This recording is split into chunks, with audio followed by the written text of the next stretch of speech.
All right.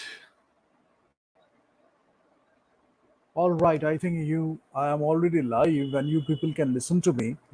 So today I will do one thing that is scansion.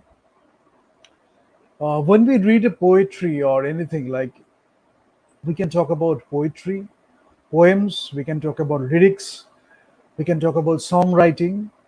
There is a thing called prosody. Prosody or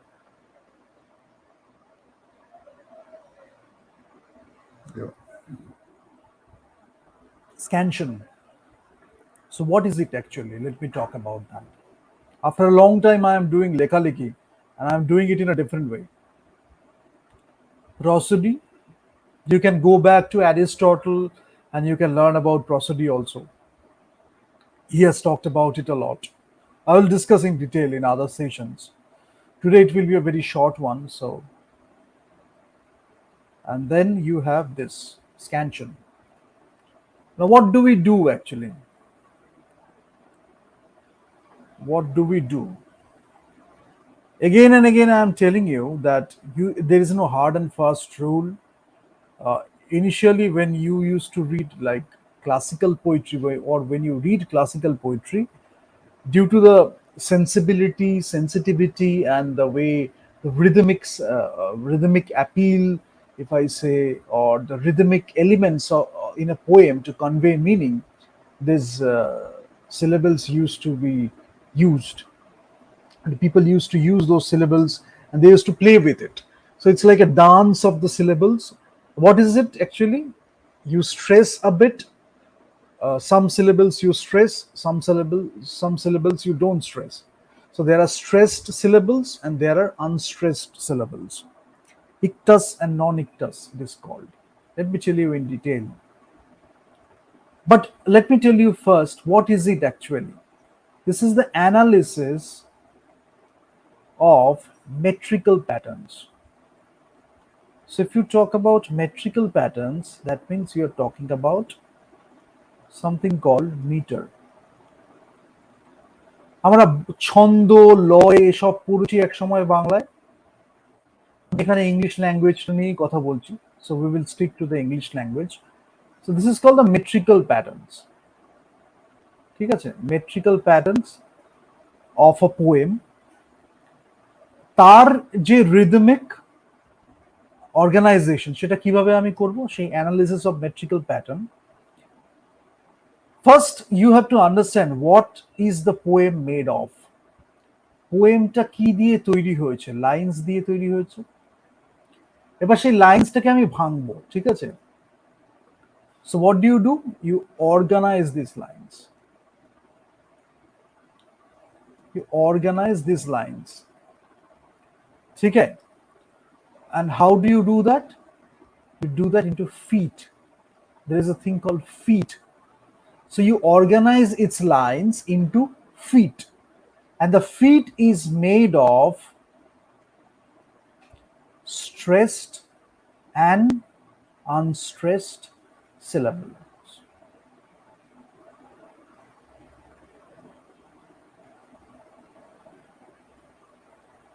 And that is the dance. How much you are stressing, where you are stressing, depending on that, you are pronouncing it in a different way. There is a rising feet, there is a falling feet. I'll talk about that. But I will talk about the most common ones and then I will talk about the other ones as well. So, what does it do? It shows major pauses also. When you give a pause,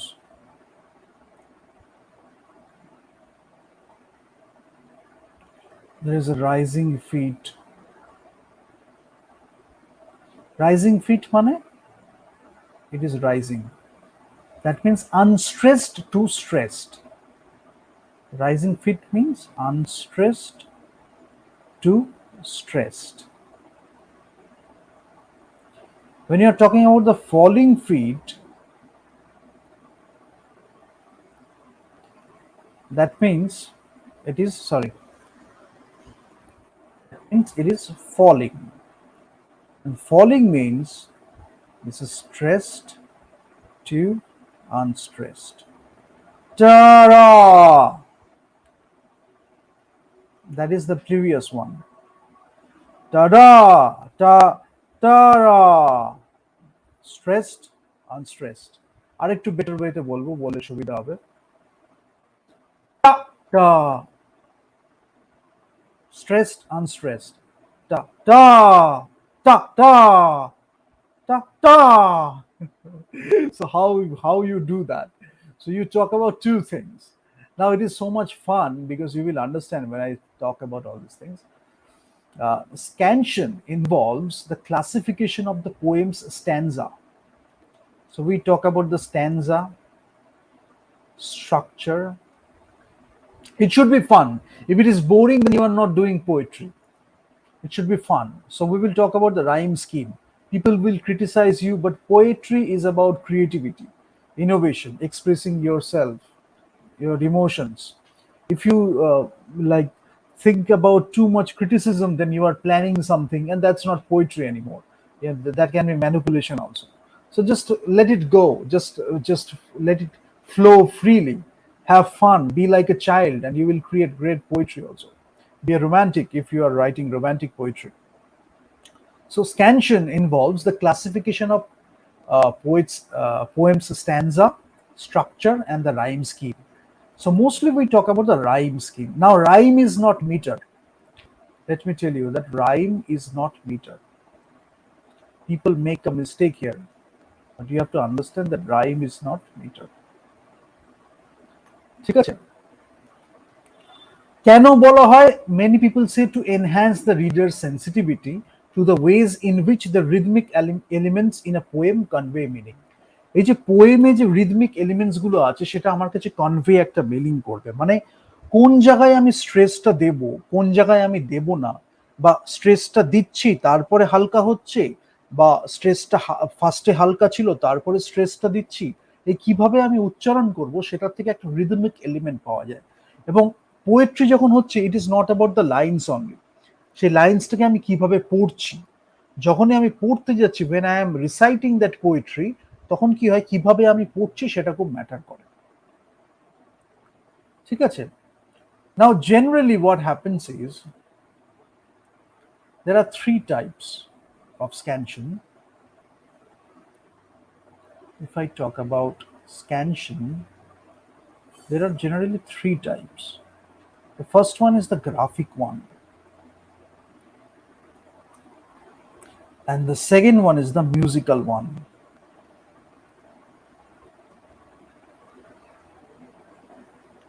and the third one is the acoustic one. ঠিক আছে? So acoustic musical, by default when we are talking about the rhythmic elements, like in the time signature section we talk about 5/4, we talked about 6/8 and all that stuff. So as you go higher in this process, which we will discuss, you can relate to the rhythmic elements. Be it a poetry, you can relate to the rhythmic elements. If it is a lyrics, you can relate to the rhythmic elements.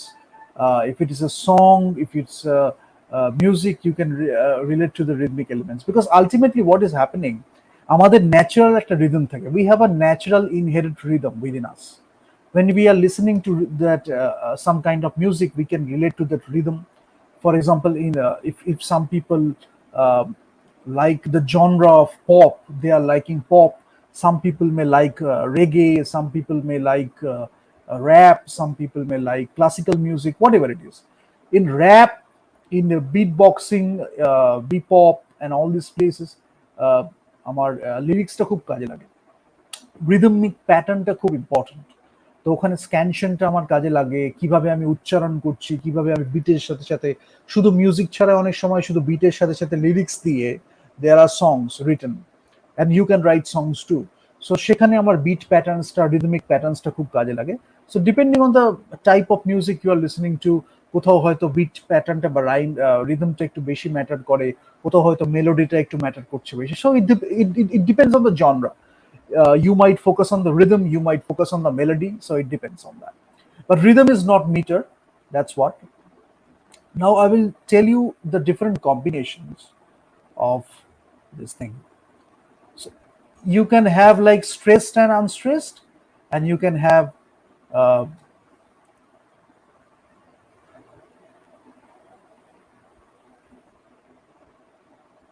এখানে লিখবো নাকি দুটোই লিখবো? যদি আমার দুটো থাকে না, একটা কনভেনশনটা আমি একটু বলিনি, তাহলে আমি নেক্সট পেজে চলে যাব। এটা অনেক সময় যে রিদমিক এলিমেন্টস যেটা আমাদের থাকে, এটা অনেক সময় ট্যাসিট বা সাবকনশিয়াস হয়ে যায়। মানে যখন আমরা অনেকের হয়তো রিডিংটা শুনছি পোয়েট্রি, সেটা শুনতে শুনতে সাবকনশিয়াসলি আমি কিছু কিউজ গ্যাদার করি যে ওই সিলেবেলটা এরকম ভাবে উচ্চারণ করতে হবে, যখন এইটা পড়া হবে তখন এটা এরকম ভাবে হবে। শুরুতে ইনিশিয়ালি যখন কেউ শেখে তখন অনেক সময় শুনে শুনে অনেকটা কাজ হয়।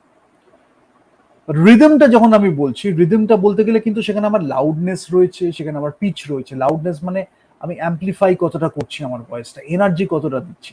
পিচটা হচ্ছে আমার ফ্রিকোয়েন্সিটা লো হচ্ছে না হাই হচ্ছে, আমার ডিউরেশনটা কি থাকছে, আমি পজটা কিভাবে দিচ্ছি, সিনট্যাক্সটা কি হচ্ছে, রিপিটেড এলিমেন্টসটা কিভাবে হচ্ছে, আমার ফ্রেজদের লেন্থটা কিভাবে আছে, তার দেন ফ্রিকোয়েন্সি অফ পলিসিলেবিক ওয়ার্ডসটা আমার কিভাবে আসছে।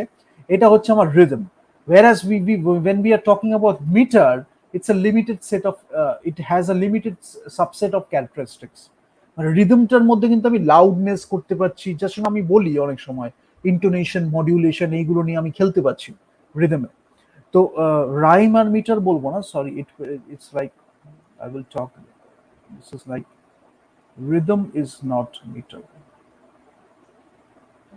rhythm is not equal to meter. ঠিক আছে? So I have in rhythm I have the loudness. When we're talking about rhythm, we are talking about the loudness, we are talking about the pitch, we are talking about the duration, we are talking about the pauses, very important when we are giving the pause. It's like music, notes and silence, words and pause. Syntax, repeated elements, how you are repeating the thing, and repetition matters a lot because এই রিপিটেশনটাই এবং এই যে আমার rhythmic এলিমেন্টটা আছে, এটাই এটা musical qualities গুলো দেয়। দ্যাটস ওয়াই পোয়েট্রির সাথে যে মিউজিকের একটা রিলেশন আছে, এইগুলোই দেয়। Then length of phrases, frequency of polysyllabic words and all that stuff. Now,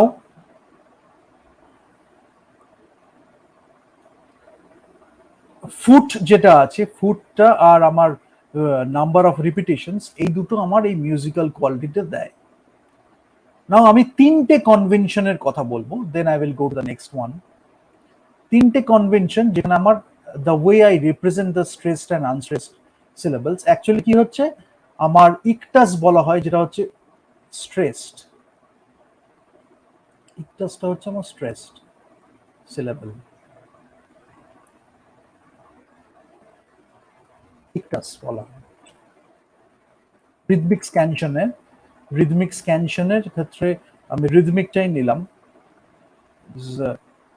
rhythmic স্ক্যানশন, সেখানে ইকটাসটা হচ্ছে আমার স্ট্রেসড, আর একটা হয় নন ইকটাস, সেটা হচ্ছে আমার আনস্ট্রেসড।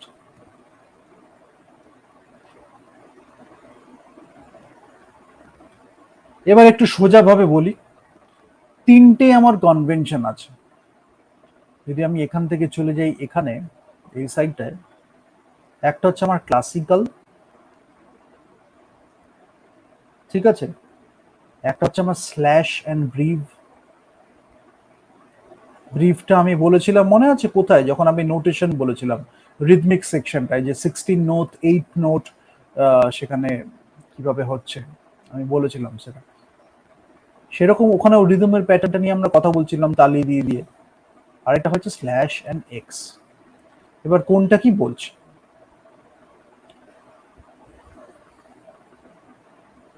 যদি আমি ক্লাসিক্যালটা নিই, তাহলে ক্লাসিক্যালে আমার স্ট্রেসড যখন হবে, আমি স্ট্রেসড আর আনস্ট্রেসডটা বলি দিই একটু। এটা হচ্ছে স্ট্রেসড, এটা হচ্ছে আনস্ট্রেসড। যদি আমি ক্লাসিক্যালের ক্ষেত্রে নিই, তাহলে ক্লাসিক্যালের ক্ষেত্রে আমার স্ট্রেসড হচ্ছে এরকম একটা হাইফেন টাইপ, ঠিক আছে, আর আনস্ট্রেসডটা হচ্ছে এরকম একটা ইউ শেপড এরকম একটা দাগ থাকে। স্ল্যাশ অ্যান্ড ব্রিফটা যদি আমি দিই, তাহলে আমার স্ট্রেসটা হচ্ছে এই একটা স্ল্যাশ, আর ব্রিফটা হচ্ছে আমার আনস্ট্রেসড এরকম একটা দাগ থাকে, ইউ শেপড একটা ছোট্ট ইউ থাকে। আর স্ল্যাশ এন্ড এক্সটা যদি আমি দিই তাহলে স্ল্যাশ একটা থাকছে আর আনস্ট্রেসটা থাকছে আমার এক্স। তাহলে জেনারেলি যখনই আমি স্ল্যাশ দেখবো আমি বুঝতে পারবো যে সেটা আমার স্ট্রেসড হচ্ছে। আর যদি আমার হাইফেন থাকে তাহলে এটা ক্লাসিক্যাল অ্যাপ্রোচ আমি নিচ্ছি। আর ইউ শেপড যদি আমার থাকে এরকম তাহলে আমি বুঝবো সেটা আনস্ট্রেসড। আর যদি এক্স থাকে তাহলে আমি বুঝবো সেটাও আনস্ট্রেসড। তিনখানা হচ্ছে টাইপ, ঠিক আছে। Now now let me come back to this.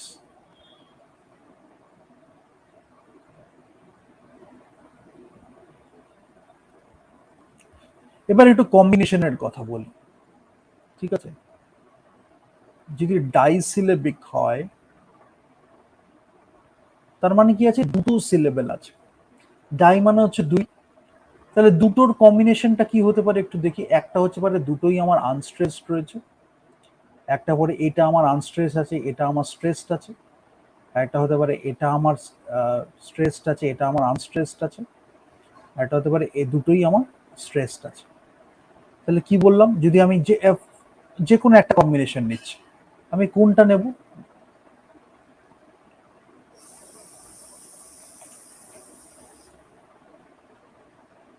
অনেক সময় আনস্ট্রেসটাকে অনেক সময় শর্ট বলা হয়, আর স্ট্রেসটাকে অনেক সময় লং বলা হয়, ঠিক আছে। তো ইউ শেপটা অনেক সময় শর্ট বলা হয়, এটাকে অনেক সময় শর্ট বলা হয়। আর এই যে দাগটা আছে হাইফেনটা, এটা লং বলা হয়।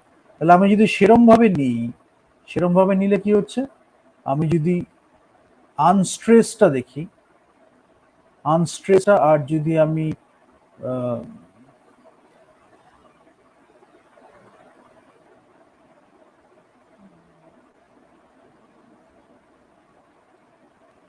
ফার্স্টে আমি দেখি দুটোই আমার আনস্ট্রেসড আছে, দুটোই আনস্ট্রেস মানে দুটোই আমার ইউ শেপড আছে।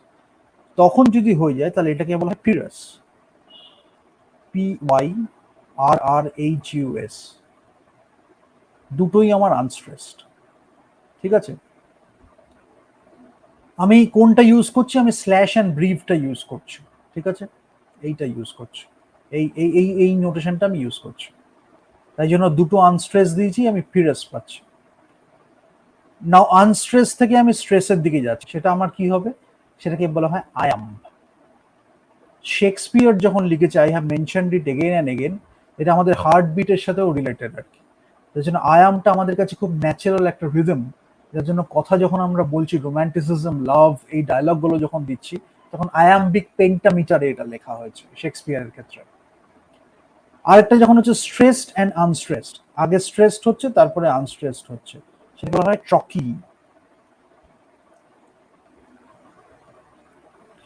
এটা হচ্ছে কি আমার দুটোই স্ট্রেসড, সেটাকে বলা হয় কি স্পন্ডি।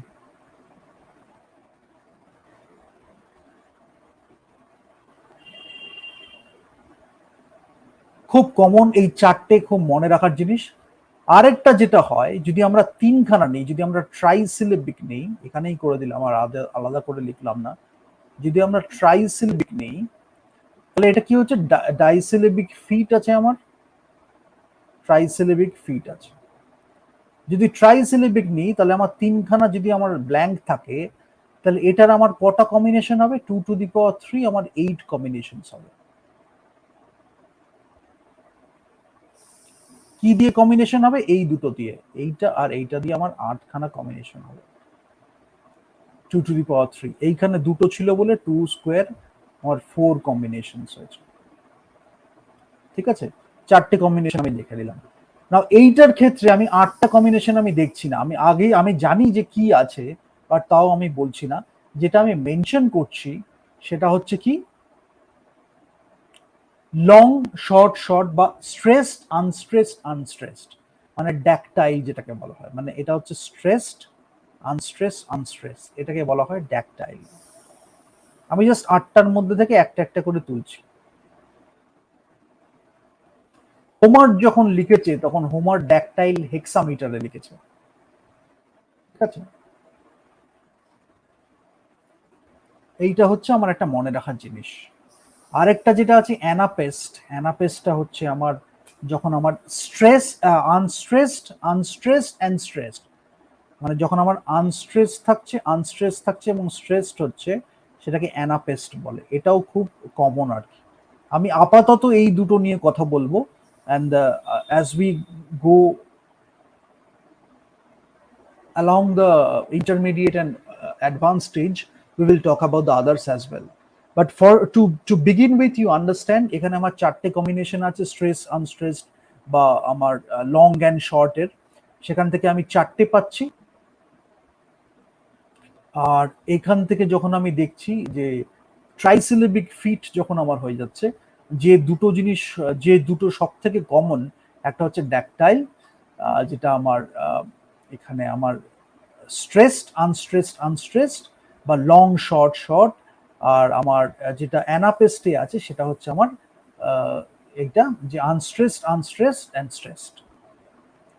ঠিক আছে, তো এটা তো গেল। তাহলে এবার একটু মানে এইটা দেখে আমি কি বুঝতে পারছি? দেখে আমি বুঝতে পারছি আমার দুটো জিনিস হয়। একটা হচ্ছে রাইজিং মিটার্স। যদি আমি আয়াম্বিকটা দেখি, আয়াম্বিকটা দেখলে আমি কি দেখবো? আয়াম্বিকটার মধ্যে কি আছে? এইখানে দেখি আয়াম্বিকটা। আয়াম্বিকটা হচ্ছে এইটা, এই যে এইটা ফার্স্টে ইউ শেপ, তারপরে একটা স্ল্যাশ, মানে কি হচ্ছে আনস্ট্রেস থেকে স্ট্রেসে যাচ্ছে। আমি এখানে কি বলেছি? এখানে বলেছি যে সেটা একটা রাইজিং মিটার, আনস্ট্রেস থেকে স্ট্রেসে যাচ্ছে। আবার আমি যদি অ্যানাপেসটা দেখি এখানে, তাহলে কি দেখছি? আনস্ট্রেসড, আনস্ট্রেস টু স্ট্রেসড। তাহলে সেটাও একটা রাইজ করছে, কেন? এটা আনস্ট্রেস থেকে স্ট্রেসে যাচ্ছে। তাহলে আমি যদি আরেকটা কালি দিয়ে বোঝাই বা আরেকটা কালার দিয়ে বোঝাই, তাহলে আমি দেখবো যে এই যে আয়াম এখানে আমি দেখলাম, আর এই অ্যানাপেসটা দেখলাম, এই যে নীল দুটো দিয়ে যেতে বোঝালাম, সেটা হচ্ছে আমার rising feet. Rising feet unstress ছিল, সেখান থেকে স্ট্রেসড হয়েছে, মানে এইটার একটা কম্বিনেশন ছিল, সেখান থেকে স্ট্রেসড হয়েছে। এবার যখন আমি দুটোর ক্ষেত্রে দেখছি, তখন আমার আনস্ট্রেস স্ট্রেসড এটা হয়েছে, আনস্ট্রেস স্ট্রেসড এই যে দুটোর ক্ষেত্রে এটা হয়েছে। আর আমার অ্যানাপেস্টের ক্ষেত্রে আনস্ট্রেসড, আনস্ট্রেসড আবার স্ট্রেসড এইটা হয়েছে। আবার যদি আমি ফলিং এর ক্ষেত্রে দেখি, তাহলে আমি দেখবো ফলিং এর ক্ষেত্রে কি দেখছি? ফলিং ফিটটার ক্ষেত্রে কি দেখছি? Falling metres. সেখানে আমি দেখবো আগে স্ট্রেসড আছে, তারপরে আনস্ট্রেস আছে। কোনটা দেখছি? এই যে ট্রকিটা যদি আমি দেখি বা ট্রকেইক যদি আমি দেখি, এইটায় এই যে আগে স্ট্রেসড আছে, তারপরে আনস্ট্রেসড আছে। তাহলে স্ট্রেস থেকে আনস্ট্রেসড হয়েছে, মানে এটা একটা নিচের দিকে পড়ছে, এই স্ল্যাশ থেকে ইউ শেপের দিকে গেছে। আবার যদি আমি ড্যাকটাইল দেখি, সেখানেও আমি দেখতে পাবো স্ট্রেস, আনস্ট্রেসড আর আনস্ট্রেস এই দুটো। তাহলে ট্রকি আর এই দুটো যখন আমি বলছি, সেটা হচ্ছে আমার ফলিং ফিট। ঠিক আছে, আমি আর ফিরাস আর স্পন্ডির ক্ষেত্রে বলছি না। কেন বলছি না? You have to understand, because এখানে কোনো ট্রানজিশন নেই। ফিরাসের ক্ষেত্রে দুটোই আমার আনস্ট্রেসড বা দুটোই আমার শর্ট আছে, তো সেখানে আমি ওটা নিয়ে বলছি না। সরি, ফিরাসের ক্ষেত্রে দুটোই আমার আনস্ট্রেসড আছে, তো সেটার ক্ষেত্রে আমার দুটোর মধ্যে খুব একটা ইসে নেই, মানে আমার চিন্তার কোনো কারণ নেই, কারণ ট্রানজিশন উঠছেও না, নামছেও না। আবার স্পন্ডির ক্ষেত্রে দুটোই আমার রয়েছে হচ্ছে স্ট্রেসড, সেখানেও কোনো ট্রানজিশন নেই, ওপরের দিকে উঠছেও না, নামছেও না। যখন আমার দুটো ডিফারেন্ট থাকবে বা একটা একটা আমি স্লোপ দেখতে পাচ্ছি, ফর এক্সাম্পল স্ট্রেস থেকে নিচের দিকে নামছে, অর আমার আনস্ট্রেস থেকে ওপর দিকে যাচ্ছে স্ট্রেসের দিকে, তখন আমি বলছি রাইজিং আছে না ফলিং আছে।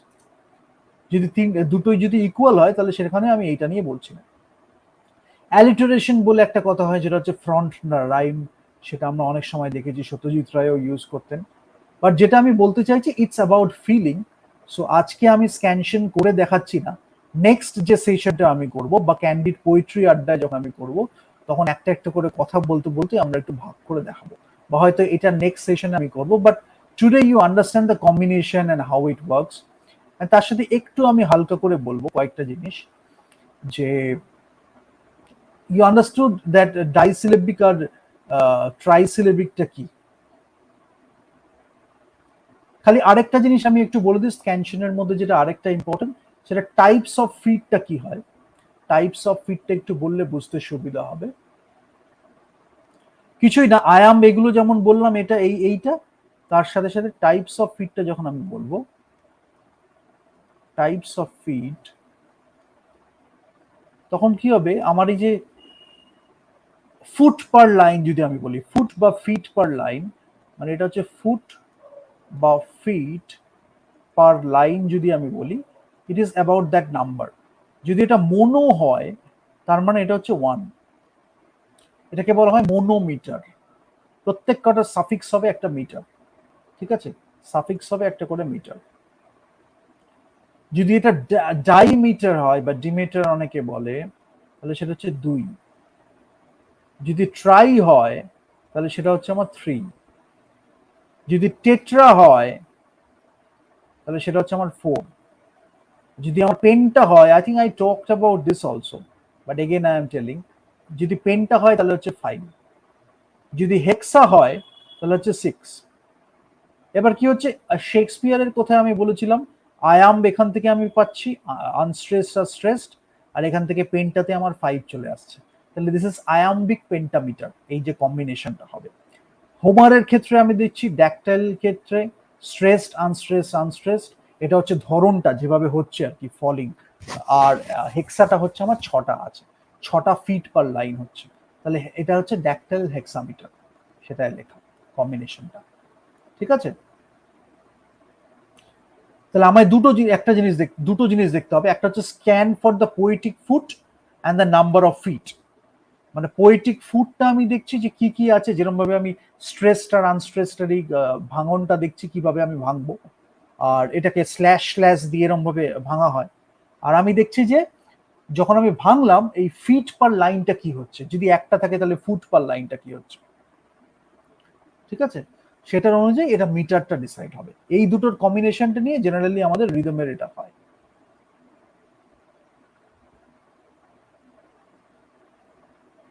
তাহলে একটা ফুট হলে মোনোমিটার, 8 ফুট যদি হয় তাহলে অক্টামিটার, 1 to 8 আমি দেখতে পারি।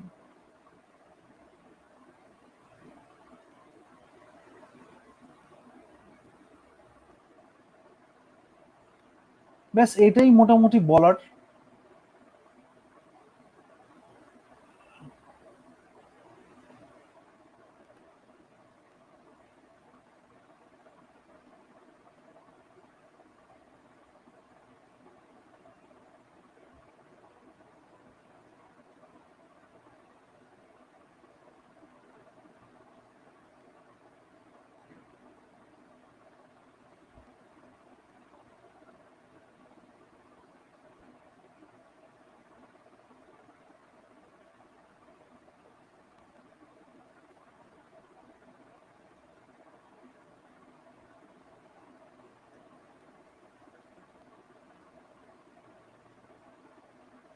তো এটা একটা খুব সুন্দর খেলা আছে, we will do it in another day. But শেক্সপিয়ারের ক্ষেত্রে আয়াম্বিক পেন্টামিটারটা এত সুন্দর, if music be the food of love play on, এরকম ভাবে ভাগ ভাগ করে আমি দেখাবো যে কিভাবে হচ্ছে লং আর শর্টের মধ্যে। ট্রুথফুল দুটোই হচ্ছে আমার লং, এরকম ভাবে করা যায়।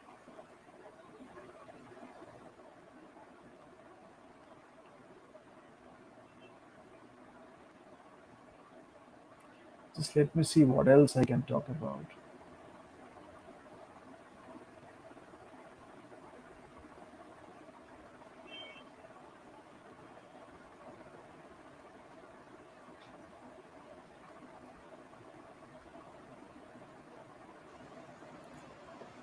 Okay. I think I've covered this.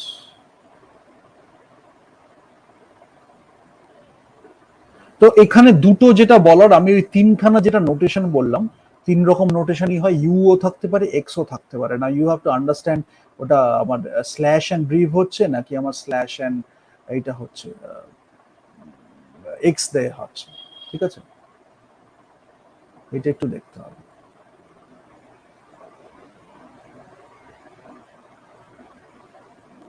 আচ্ছা, আরেকটা জিনিস আমি বলবো যেটা আমি আজকে একটু বাদ দিয়ে দিলাম, সেটা বলবো যে আমি 3-4টে ল্যাঙ্গুয়েজ নিয়ে তো কথা বলছি। গ্র্যাজুয়ালি অন্য ল্যাঙ্গুয়েজ গুলো নিয়েও I will talk about it. But বেঙ্গলিতে কি হচ্ছে, ইংলিশে কি হচ্ছে, লাতিন লাতিন ল্যাঙ্গুয়েজ নিয়ে আমি একটু কথা বলবো। এবং লাতিন ল্যাঙ্গুয়েজ নিয়ে কথা বলতে গেলে সেখানে আমার কি হচ্ছে সেটা নিয়েও আমি একটু কথা বলবো, ঠিক আছে? আমি সেটাই দেখলাম যে লাতিন ল্যাঙ্গুয়েজটা নিয়ে যখন আমি কথা বলছি তখন সেটা কিরম ভাবে ম্যাটার করছে, ইংলিশটা নিয়ে যখন আমি বলছি তখন সেটা কিরম ভাবে ম্যাটার করছে। We will talk about that. Anyways, আজকের জন্য এটাই। লাইক করুন, শেয়ার করুন, সাবস্ক্রাইব করুন, যেটা বলতে হয় বললাম। আর নেক্সট দিন যেটা আমরা করব, একটু ডিফারেন্ট ডিফারেন্ট লেখা নেব, একটু ক্লাসিক্যাল অ্যান্টিকুইটি নেব, রোমান বা গ্রিক লেখা নেব, বা একটু শেক্সপিয়ারের একটু ভিক্টোরিয়ান লেখা নেব, এবং সেখান থেকে একটু স্ক্যানশন করতে করতে ভেঙে ভেঙে দেখব how it sounds like, long and short কোথায় হচ্ছে, স্ট্রেসড অ্যান্ড আনস্ট্রেসড কোথায় হচ্ছে। So that will be like more of a practical thing. Accent আর আনঅ্যাকসেন্টেড কোথায় হচ্ছে, মেট্রিক্যাল পজটা আমরা কোথায় দিচ্ছি, পোয়েটিক ফিটের মধ্যে যে ব্রেকটা আছে সেটা আমরা কোথায় দিচ্ছি। We will talk about that. ঠিক আছে?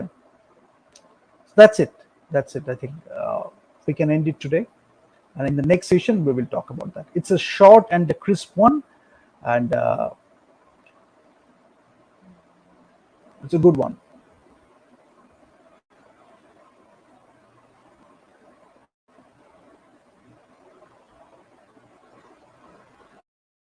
Press the bell icon on the YouTube app and never miss another update.